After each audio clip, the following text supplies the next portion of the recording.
Você é daquelas pessoas que controla tudo, quanto você come, quanto você dorme, como está sua frequência, seu nível de estresse, absolutamente tudo? Cara, tem muitas variáveis dessas que podem estar atrapalhando a tua performance e hoje eu vou te mostrar. Vamos conhecer 5 delas? Vem comigo, eu sou Valdir Braga, esse é o nosso canal Corrida e Performance, bora!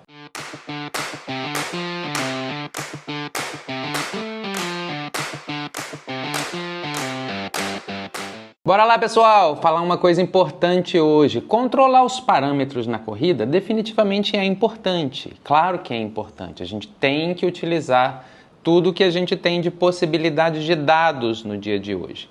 Quanto mais dados a gente tiver, melhor para a gente direcionar a nossa evolução. Mas, entretanto, todavia, existe um pequeno porém. A gente parte de algumas premissas que podem nos induzir ao erro. Primeiro, método de aferição errada, parâmetros errados, focar demais em pequenos detalhes. Vamos esmiuçar isso aqui? Vou apresentar isso para vocês. Vamos começar com o primeiro. O primeiro parâmetro que pode atrapalhar a sua evolução na corrida é a sua frequência cardíaca.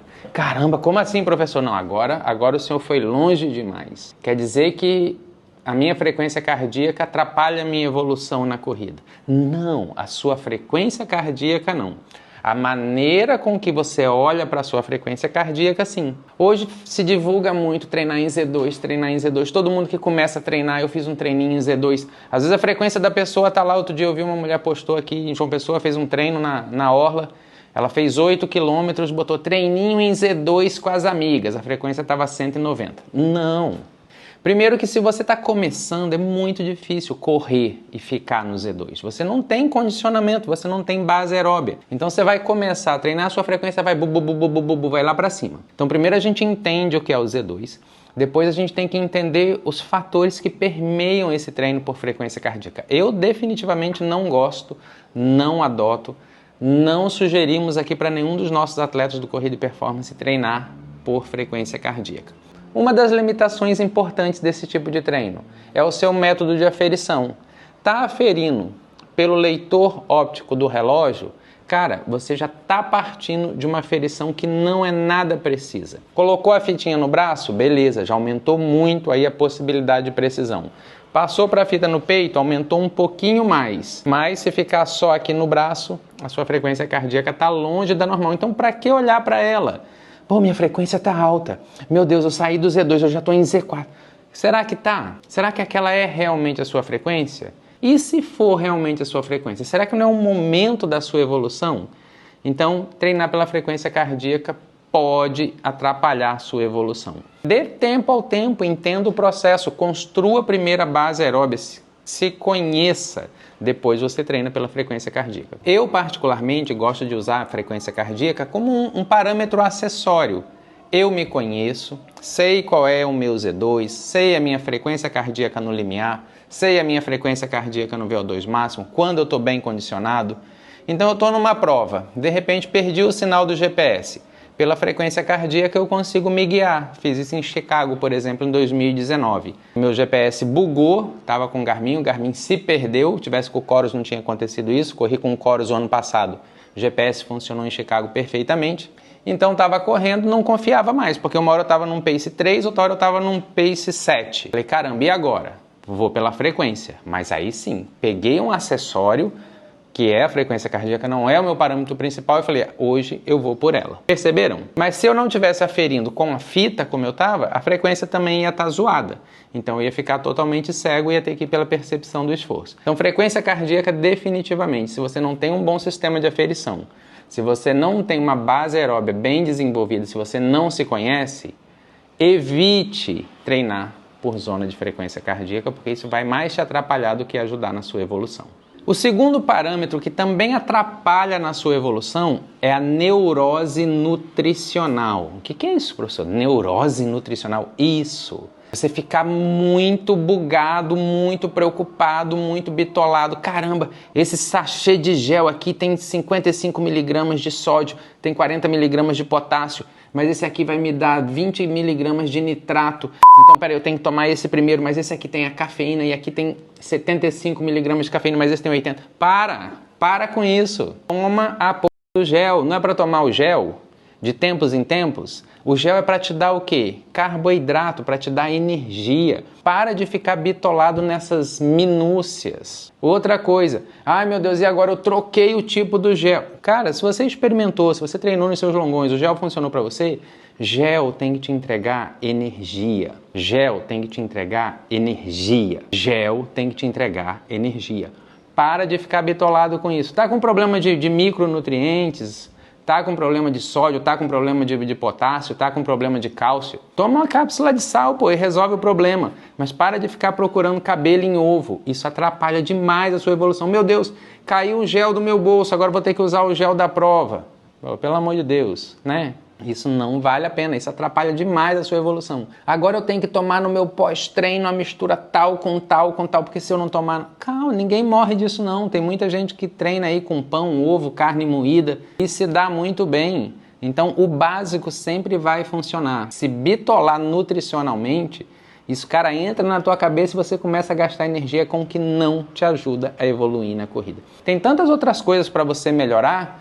Essas minúcias, eu não estou falando que você não deve fazer dieta. Dieta é uma coisa, se alimentar de maneira saudável é uma coisa.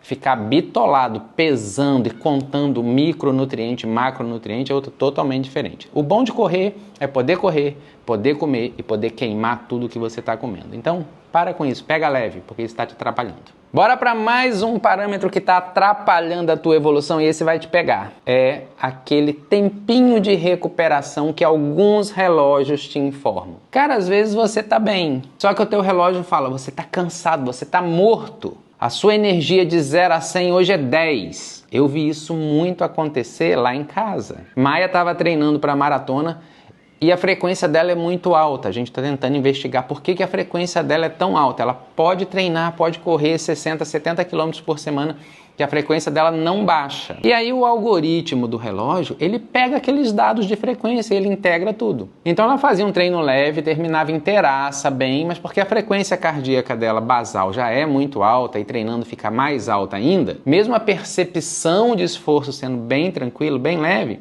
o relógio falava, pum, você tá morta. 3 dias de recuperação. E aquilo entrava na cabeça dela. E eu falava assim, Maia, não, olha, presta atenção. Você tá bem. Mas o relógio está dizendo que eu estou aqui com a energia 1, como é que eu vou treinar? Aí ia lá, pá, entregava um treinão de limiar. Ah, mas o relógio está dizendo que eu estou com frequência 1, aí pá, entregava um longão blocado. Então, será que era o relógio mesmo que estava certo? Não, relógio todo zoado, frequência cardíaca de pulso, entrando no mental dela. Então, tome muito cuidado com isso, essa história de tempo de recuperação do relógio, porque isso também pode entrar na tua cabeça e atrapalhar a sua evolução. Por falar em parâmetros de relógio, tomem muito cuidado com previsão de prova de relógio, em especial previsão de meia maratona e maratona.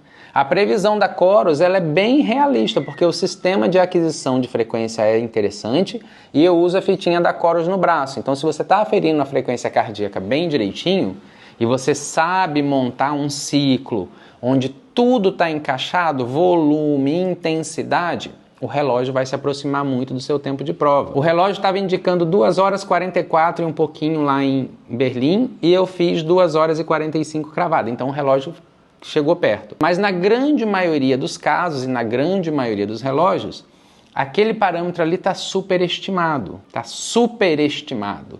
Ele está dizendo que você vai voar e talvez você não tenha treino para isso. Você não tem volume para isso, você não tem intensidade para isso, você não tem fitness para isso ainda. Então você chega, acha que você vai voar no relógio e chega na prova, dá aquela quebrada. Ah, mas o relógio me enganou. Não, o relógio tem um algoritmo que ele se alimenta dos seus treinos de intensidade, dos seus treinos leves e da sua frequência cardíaca para poder calcular essa sua intensidade de prova. Então, muito cuidado. E o nosso quinto parâmetro? O nosso quinto parâmetro também. Esse é triste e eu vejo muito acontecer. As pessoas fazem testes de ergoespirometria.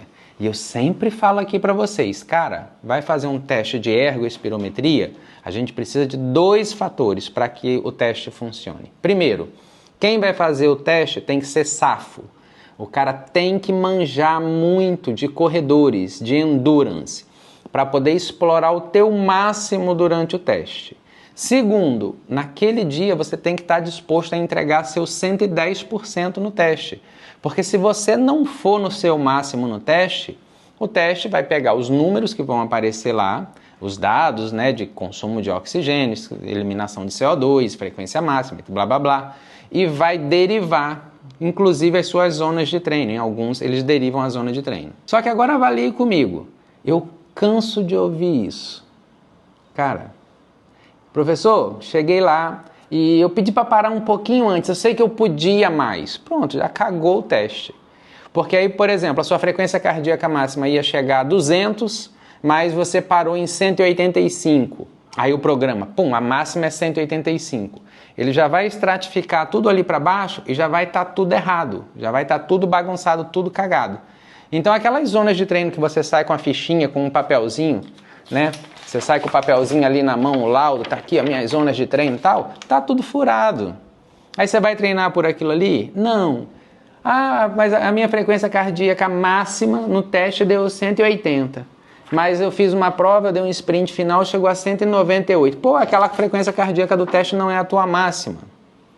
E aí já tá tudo zoado. Então, ergospirometria é bacana? É bacana, mas precisa de um profissional que saiba fazer, saiba interpretar. E você, enquanto atleta, tem que estar muito bem disposto para entregar tudo naquele dia. Faz sentido? Percebem que eu falei de várias coisas aqui que são super importantes. São super importantes. Eu não diminuí nenhuma delas. Frequência cardíaca é importante. Saber se alimentar de maneira saudável, nutrir o teu corpo para você correr bem é importante. Dar valor ao descanso. O descanso é tão importante quanto o treino. É importante. Ter uma noção do tempo de prova que você vai fazer é muito importante. Um ciclo de treinamento bem feito para qualquer distância tem que ter um objetivo, uma expectativa de prova. Ninguém vai no dia para ver o que é que vai ser, o que é que vai dar. Você tem que estar com um plano em mãos, em mente. E um exame ergospirométrico também bem feito é fundamental para poder testar a sua saúde, estabelecer seus limiares, as suas zonas de treino, seu VO2 máximo, etc. Mas tudo isso tem que ser muito bem feito, muito bem estruturado, muito bem encaixado. Como na maioria das vezes, como em 90% das vezes eu falo sem medo de errar. Tá tudo subestimado ou superestimado ou mal medido ou mal avaliado, isso te atrapalha mais do que te ajuda. Então assim, talvez valha a pena ir um pouco mais raiz, se não na prática, pelo menos na mentalidade, na maneira de interpretar tudo isso, tá bom? Vou deixar uma dica bacana para vocês, olha só, meus livros, Cérebro do Maratonista, trabalha a sua mente, cara, trabalha a tua cabeça. Pilares da Performance Humana, não é só treinar. Tem vários outros pilares que você tem que potencializar quando você não está treinando. Vou deixar o WhatsApp tá aqui embaixo, manda, peça o seu combo de livros, chega para você aí em todo o Brasil com frete grátis. Pessoal, entreguei mais um conteúdo bacana aqui no canal. Sem medo de falar, o nosso canal hoje é referência de performance na corrida. Tem muita gente boa falando de tênis, tem muita gente boa falando de resenha. O Sérgio Rocha faz um trabalho incrível, falando sobre as notícias mais atuais do mundo da corrida. Tem muita gente boa na corrida. Nós temos vários subnichos na corrida.